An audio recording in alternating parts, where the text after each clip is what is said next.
నిన్నటి వరకు పోరాడిన పార్టీలోకి వెళ్లాలని నిర్ణయించుకున్నాడు ఆ నేత.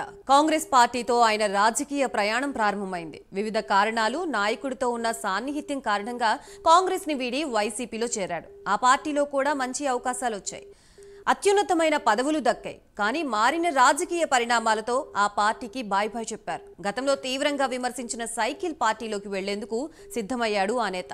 అయితే తనతో ఇప్పటి వరకు వెన్నుదన్నుగా ఉన్న పార్టీ నాయకులతో వరుసగా సమావేశాలు పెట్టి తనతో కలిసి నడవాలని అభ్యర్థిస్తున్నాడు.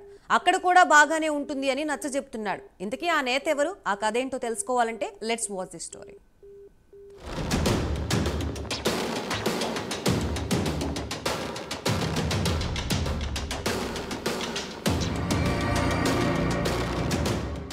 వైసీపీ ఓటమితో సీనియర్ నేతల్లో గుబులు పట్టుకుంది. భవిష్యత్ రాజకీయాలను దృష్టిలో ఉంచుకుని నేతలు ముందడుగు వేస్తున్నారు. దీనిలో భాగంగానే ఉమ్మడి గుంటూరు జిల్లాకి చెందిన మాజీ మంత్రి, మాజీ ఎంపీ మోపిదేవి వెంకటరమణారావు వైసీపీకి రాజీనామా చేశారు.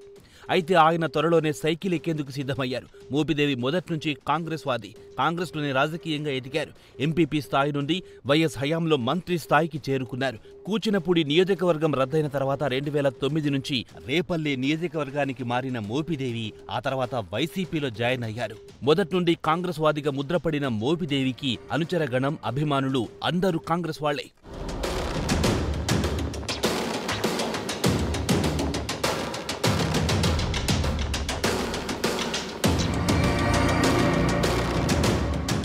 టీడీపీపై 30 ఏళ్లుగా పోరాడుతూ వచ్చిన మోపిదేవి ప్రస్తుత రాజకీయ పరిస్థితుల్లో ఏకంగా అదే పార్టీలో చేరాల్సి వస్తోంది. దీంతో ఆయన అభిమానులు, అనుచరుల పరిస్థితి అయోమయంగా మారింది. రేపల్లెలో కాపు, మత్స్యకార సామాజిక వర్గాల ఓటర్లు అధికంగా ఉంటారు. ఈ రెండు సామాజిక వర్గాలు మొదటి నుంచి కాంగ్రెస్లోనే ఉండేవి. అప్పుడు మోపిదేవి కూడా సులభంగానే విజయం సాధించారు. మరో ముఖ్య సామాజిక వర్గం గౌడ. ఈ సామాజిక వర్గం ఓటర్లు టీడీపీకి అండదండగా ఉండేవారు. అనగాని కుటుంబానికి ఈ నియోజకవర్గంపై గట్టి పట్టుంది. సత్యప్రసాద్ వరుసగా 3 సార్లు విజయం సాధించి ప్రస్తుతం మంత్రిగా కొనసాగుతున్నారు.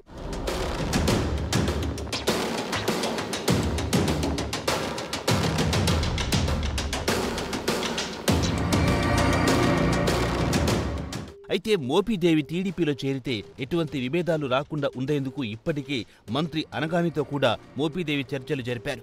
నాయకుల స్థాయిలో మంతనాలు పూర్తయినప్పటికీ మోపిదేవి అనుచరుల్లో మాత్రం పలు అనుమానాలున్నాయి. ఈ క్రమంలోనే గత కొన్ని రోజుల నుండి మోపిదేవి మండలాల వారీగా అభిమానులతో భేటీ అవుతున్నారు. తాను వైసీపీకి ఎందుకు రాజీనామా చేశాను, టీడీపీలో ఎందుకు చేరుతున్నారో వివరిస్తున్నారు. నాతో పాటు వచ్చే అందరికీ తగిన విధంగా న్యాయం జరిగేటట్లు చేస్తానని కార్యకర్తలకు నచ్చజెపుతున్నారు.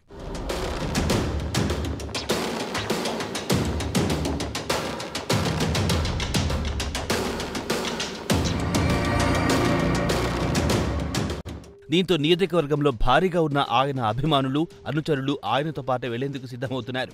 మోపిదేవి ఏర్పాటు చేస్తున్న సమావేశాల్లో ఆయనతో పాటు ఉంటామంటూ పలువురు ద్వితీయ శ్రేణి నాయకులు చెబుతున్నారు. మోపిదేవి సమావేశాలు ప్రస్తుతం విజయవంతమైనట్లే కనిపిస్తున్నాయి. అయితే సముద్ర తీర ప్రాంతంలో ఉండే ఈ నియోజకవర్గంలో ఇప్పటి వరకు 2 వర్గాలుగా ఉన్న మోపిదేవి, అనగాని ఒకే పార్టీలో ఉండడం నియోజకవర్గంలో ఆసక్తికర చర్చకు దారితీస్తోంది. ఇప్పటి వరకు రాజకీయ ప్రత్యర్థులుగా ఉన్న వీరిద్దరూ ఇప్పుడు ఒకే పార్టీలో కలిసి పని చేయబోవడం ఆసక్తికరంగా మారింది. అయితే నాయకుల మాదిరి కార్యకర్తలు, అభిమానులు కూడా కలిసిపోతారో లేదో తెలియాలంటే మరికొన్ని రోజులు వేచి చూడాల్సిందే.